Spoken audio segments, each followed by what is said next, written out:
I just want to give you a bit of a background before we jump into the presentation on myself. I started my career about 20 years ago with UBS here in Sydney. I was covering consumer goods companies such as Burns Philp, Goodman Fielder, Coke and Foster's. And I actually remember my first stock under sole coverage was British American Tobacco, so it's really showing my age here. You know, given my stocks had overseas operations and competitors based overseas, I always looked at those global comparables to benchmark my views on domestic stocks. However, I started investing directly in global stocks in 2006 along with Eric. And you know what, over the past 12 plus years, I've been growing increasingly convinced that there's a vast opportunity set out there that the typical Australian investor is just not getting exposure to. I've been with Ellerston for almost 3 years now. Before that, I spent 6 years managing a global portfolio for a large family office based in Melbourne. And you know, with that family office background, I really am just as focused on capital preservation as I am on capital growth. So it's really great to be here with you today. It's really great to have that opportunity to talk about the global mid-small cap universe and why it should be part of any domestic investment portfolio, along with Mary's Asian fund as well. The global equity landscape is vast. You know, you have developed markets, emerging markets, large cap, mid cap, small caps, and it can be really daunting for those that have never invested outside of Australia before. And as Mary pointed out, the natural starting point for many domestic portfolios is predominantly Australian large, mid, and small cap companies. So what I'm going to do today is put the global mid-small caps in context, to put it in size context for you. And also, we're going to spend some time, a pretty exciting time, talking about a long-term thematic that we're participating in and several companies that we're invested in to enable that participation in that thematic. Those companies have long-term tailwinds and catalysts for continued share price growth. So with that, let's hop into it. So firstly, to put into context, you know, when I talk global mid-smalls, some of the feedback is, you know, are you talking about these really small market cap companies? And they would carry a higher degree of investment risk. You know what, actually it's quite the opposite.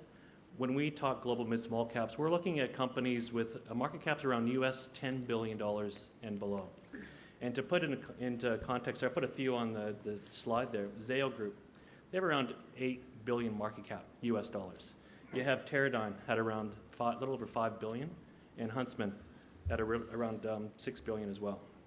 So when we're talking those global mid-small caps, we're talking similar sized companies to some of Australia's great success stories, like Cochlear Group, the Australian Stock Exchange, and Treasury Wine Estates.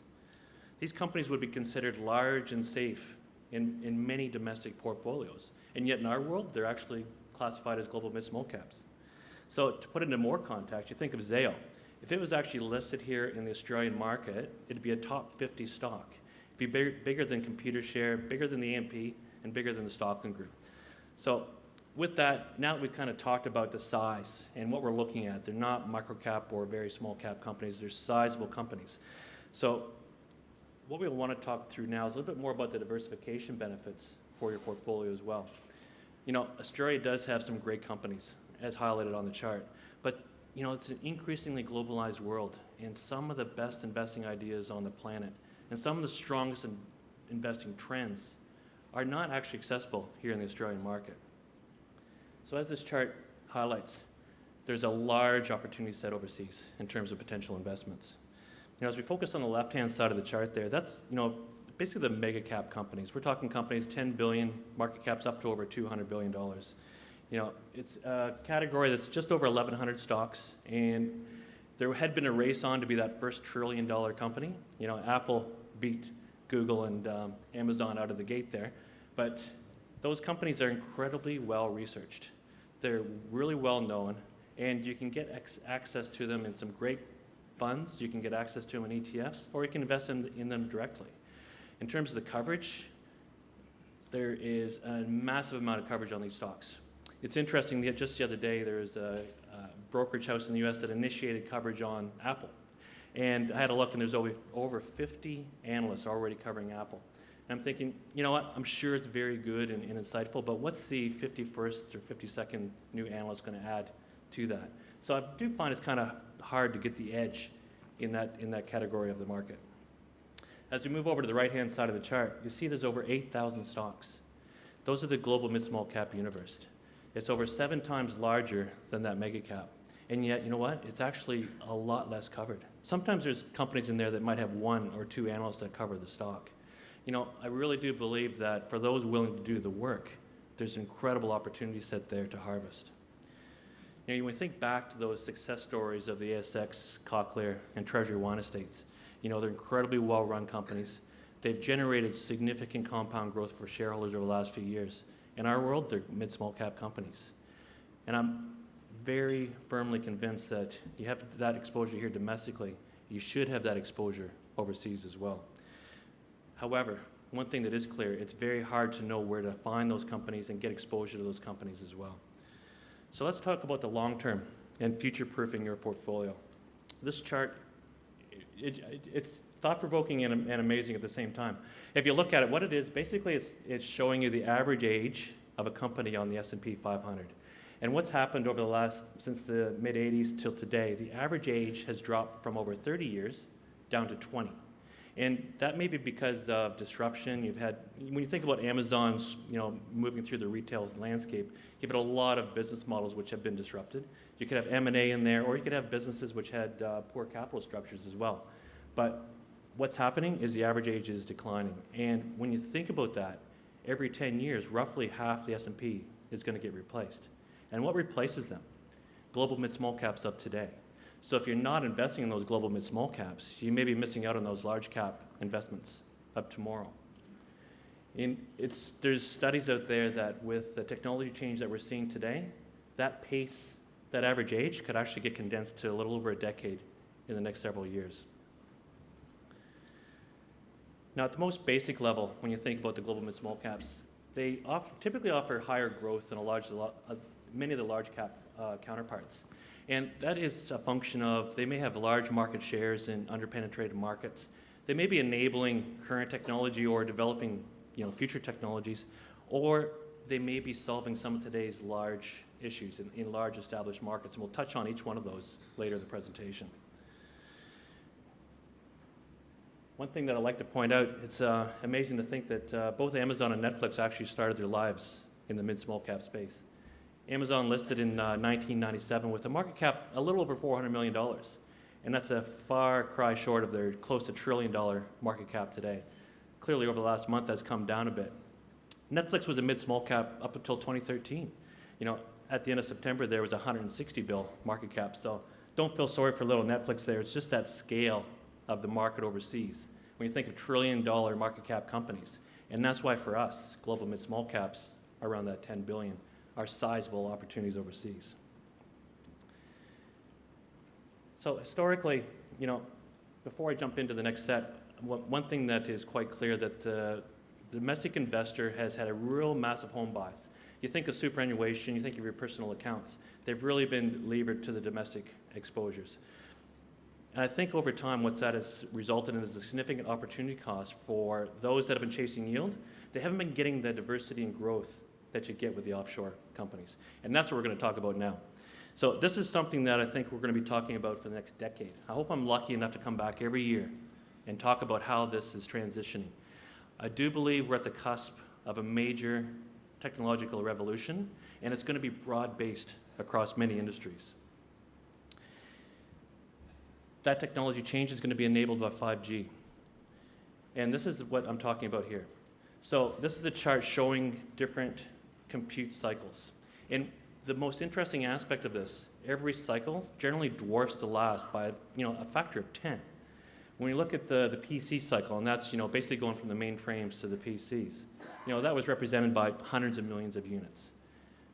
Move to the mobile internet, basically your smartphones, and we're talking billions of units with the smartphones. And whilst that has plateaued somewhat, that still continues to show growth. Now the next cycle is the most powerful and long-term in terms of its trajectory and most pervasive across industries. And that's going to be driven by data. So what we're going to see here is a market size that's going to be 10 times the size of smartphones. And with that, it can only be enabled by the 5G. The most interesting aspect of this next cycle, it's all being driven by data, and it's going to be driven by multiple technologies converging at once. We talked about the PCs, one layer of technology. We talked about the smartphones, one layer of technology. This next cycle is going to be driven by the Internet of Things. And when you think about billions of devices being connected to the network, When you think about artificial intelligence and machine learning, it's been around for a while, but now it's going to be enabled at scale. When you think about virtual reality and augmented reality, real buzzwords out there, those are going to be, in terms of the growth of those applications, they're going to be exponentially compounded with the advent of 5G. And all this is going to be underpinned by automation. When you think of automation, it's going to supplement human and business operations through robotics.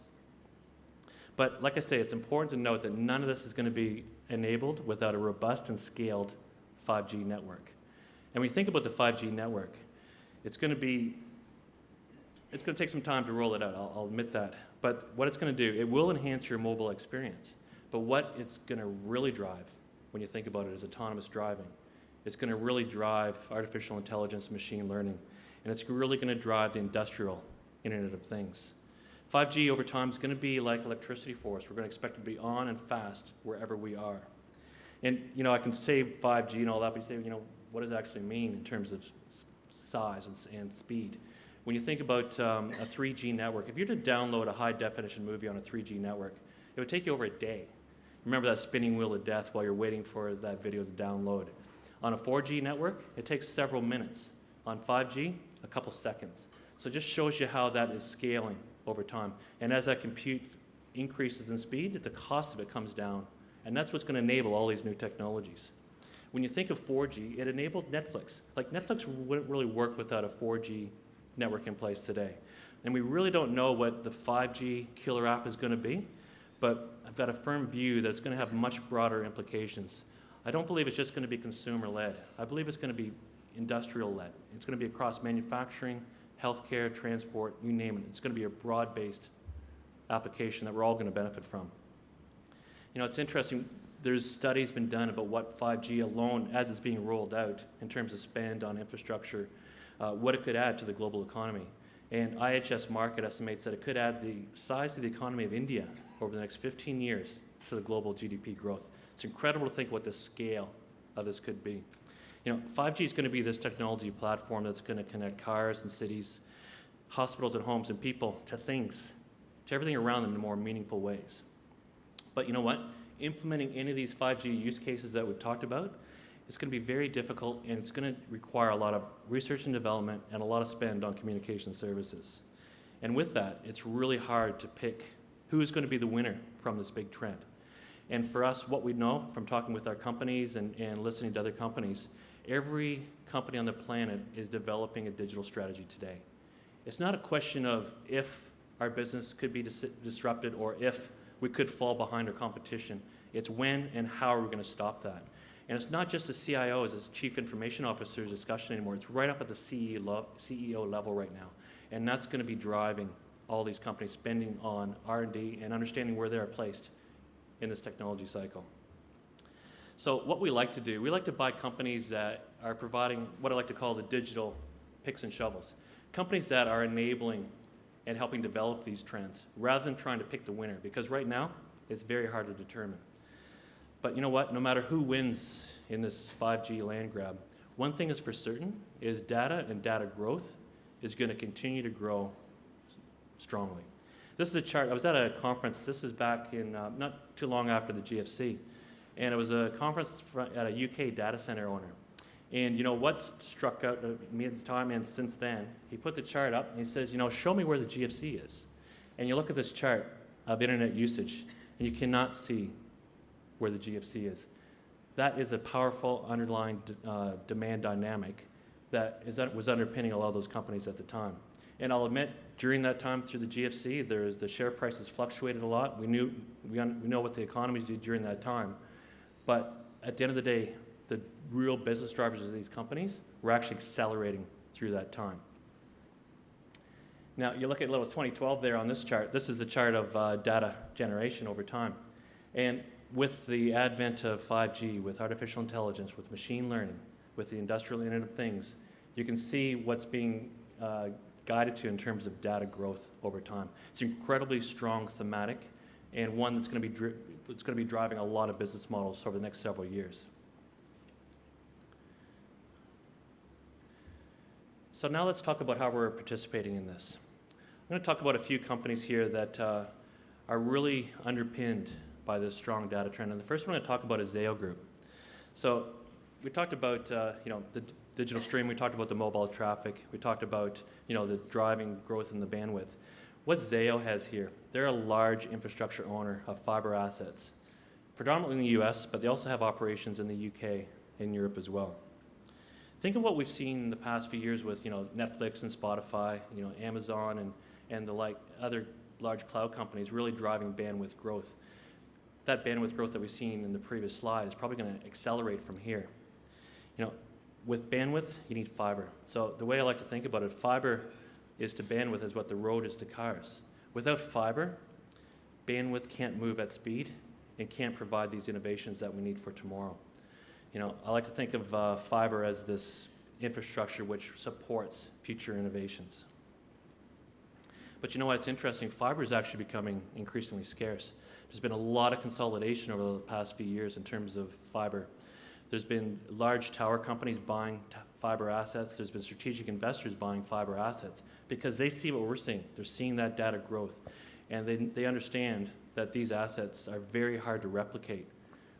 I know it's a very crowded chart on the right-hand side there, but when you look at New York, Chicago, and San Francisco there, imagine trying to dig up the streets and laying fiber in those cities. It's virtually impossible today. So the incumbent owners of those assets with this demand driver behind them are becoming incredibly valuable. So another company I want to talk about is Interaction. I'm sure you've heard of NextDC here in Australia. The way I like to frame it is Interaction is basically the NextDC of Europe. It owns over 50 data centers across the continent. It serves over 75% of European GDP.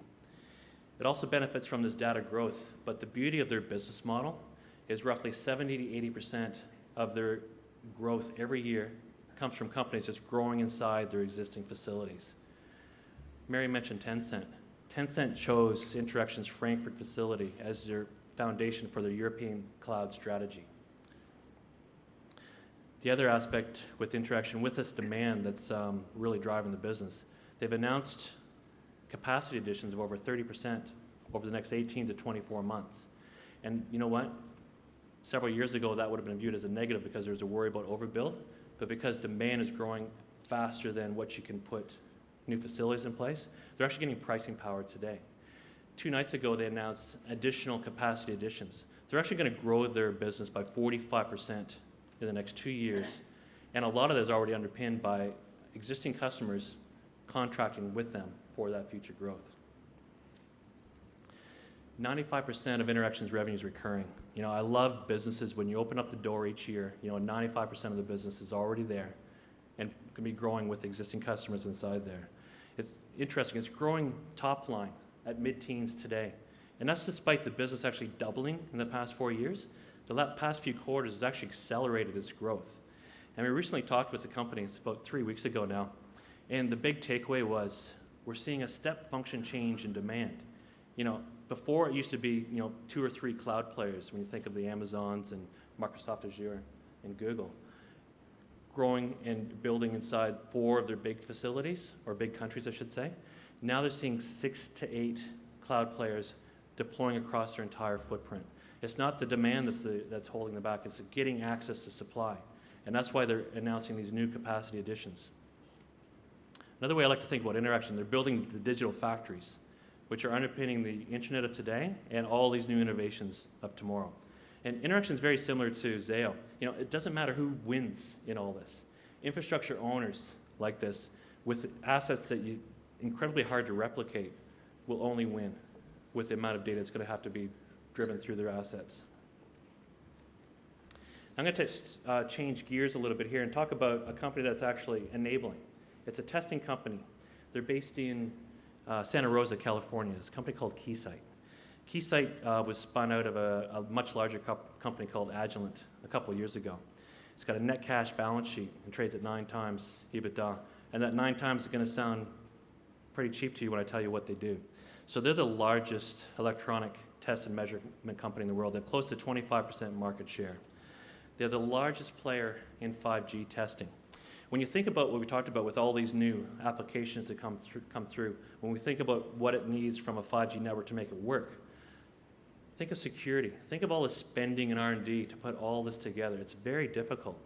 And we're at the very first innings of all this. And Keysight sits at the epicenter of this megatrend globally. The key point to keep in mind is all this spending is not just based on the 5G network itself. It's based on all the connections. It's based on all the cloud coming together and all the things that are going to connect as well. It's going to take a lot of robust R&D spending to make all this work in a secure manner over time. Keysight's also the #1 player in autonomous car testing. It's the #1 player in electric vehicle and battery testing. And when you think of what's happening today with all the large OEMs spending aggressively on autonomous driving, think of the Googles with Waymo spending on autonomous driving. All the tier 1 suppliers are spending in this area as well. These guys are the #1 player participating in that. And last but not least, they're the #1 tester in aerospace and defense. So when you think of what's happening with technology spend in aerospace and in defense, it's really becoming electronic warfare, the radars. It's one of those areas that's moving from the ground to the smarts. The Department of Defense recently renewed their budget for next year, and guess what? A lot of it is on technology spending. Keysight's the #1 player that's participating in that trend. And I want to cast your mind back to that chart with the S&P 500 in terms of the average age. And why that's important is that just 2 days ago, Keysight was announced as entering the S&P 500. The company was taken out. It's called the S&P 500 for a reason. We need new companies to come in. So I think it's a great example how a mid-small cap company can become a large cap company. So it's actually now in the S&P 500 today. So last I want to touch on a company called Ciena. So Ciena is a leading company in terms of optronics. And basically the way I think about it, it's just a company that moves data further and faster than ever before. And when we talked about Zayo earlier with the fiber is great, but you need to light it up. You need to make it work. And then Ciena is the #1 player globally that does that. Again, a net cash company trades at 8 times EBITDA. It's got the #1 share with web scale players like Amazon, Google, and Facebook, with all about 30% market share globally, helping them connect all their data centers together. All these data centers that they're building have to talk. It's about connecting content with content, and Ciena is the #1 player globally with 30% share doing that. Additionally, a lot of companies are developing and building these subsea cables. Just the other day, you might have read that Superloop's Indigo cable landed in Sydney. Ciena has 50% market share, 50% market share in making that work. So when you think about what's happening with all this data being transferred around the world, this company is the #1 player with a dominant share, and it was 30% share a couple of years ago. So you can see they're actually taking a lot of share. Every year they take about 1.5 to 2% market share, and I think that's going to probably accelerate given the technology they've got today. Ciena's business is driven a lot like the other ones in terms of video, 5G, and latency. Basically anything that requires higher bandwidth, and that's a long-term structural driver for this business. So what I've done, I put them together in a circle of opportunity and circle of excellence, I like to call them. So when we look at where they're placed and how we're participating in the Ellerston portfolio today, we're in 2018, this is what's in front of us. Bandwidth growth, data growth is the main driver of all these businesses. I didn't talk about Cellnex as much. I would love to spend a lot more time on that. It's the largest independent owner of mobile tower assets in the European market. Again, a business that's driven by this long-tail trend and essential infrastructure. And I'm not going to try to say that they wouldn't be impacted by economic uncertainty. Sure, they would. But one thing I do know is that the main driver of their business has got a long-tail trend ahead of them. These are strategic assets. Some of them are essential infrastructure. Some of them are enabling current and future megatrends. And pretty exciting to have them as part of the portfolio. So now that I've talked about a big thematic that we're participating in and how we're participating in, I just want to spend a bit of time talking about some more business inside the portfolio. My real thing today is with the volatility in the market, I want everybody, current investors and potential investors, to know what they could be exposed to and what they are exposed to in this fund. Equinity Group at the top there. You think of companies today, there's a real explosive growth in regulation It's good or bad, but regulation is continuing to expand, and companies are also looking at how they can digitize their business and take costs out of their business. When you think of Equinity, and just to put in context, there's computer share and link here domestically. That's basically what Equinity is. Equinity has 50% market share of the UK share registry market, and right now over 70% of all new IPOs are using Equinity to come to market. Aston Martin recently came to market. They chose Equinity to be their provider. So that's a very strong business, but the most exciting part of Equinity today is that they recently bought Wells Fargo's share registry business in the US. Number 3 player with incredible blue chip customer base. And what they're going to do, it's right now in the UK, roughly the average number of products per customer is around 10. And those products are, risk factors, know your customer, KYC, a lot of compliance products that they've been developing. The number of products that the Wells Fargo business has is 2. So over the next few years, there's a massive cross-sell opportunity where Equinity is going to be cross-selling these products into that Wells Fargo customer base. And the CEO has talked to every one of those blue chip companies, and they all want and are demanding this digitization to come through. Equinity recently had their Capital Markets Day, and they confirmed their numbers at the upper end of their guidance. Equinity trades at 11.5 times PE and 8 times EBITDA. It's over a 30% discount to their domestic counterparts. Now, we've all seen all the OTT players, the over-the-top companies such as Netflix and Hulu and Amazon. Disney's developing theirs. CBS is talking about developing another one as well. A lot of these companies are developing these platforms, and what do they need to make them work is content. There's a huge explosion in the need of quality content today, and why it's important, it's Entertainment One. Entertainment One is one of the largest independent producers of content in the world today. They have an incredibly large pipeline of TV shows and films in their business. And to put it in context, Netflix is going to spend around $12 billion today, or this year, sorry, not today, this year in content. $8 billion of that will be in kids. Entertainment One has a $2.3 billion US market cap. It recently had its library, just their existing library, not future growth, valued at $2 billion. So you're not paying a lot for this incredible demand that's out there and the pipeline that they have as well.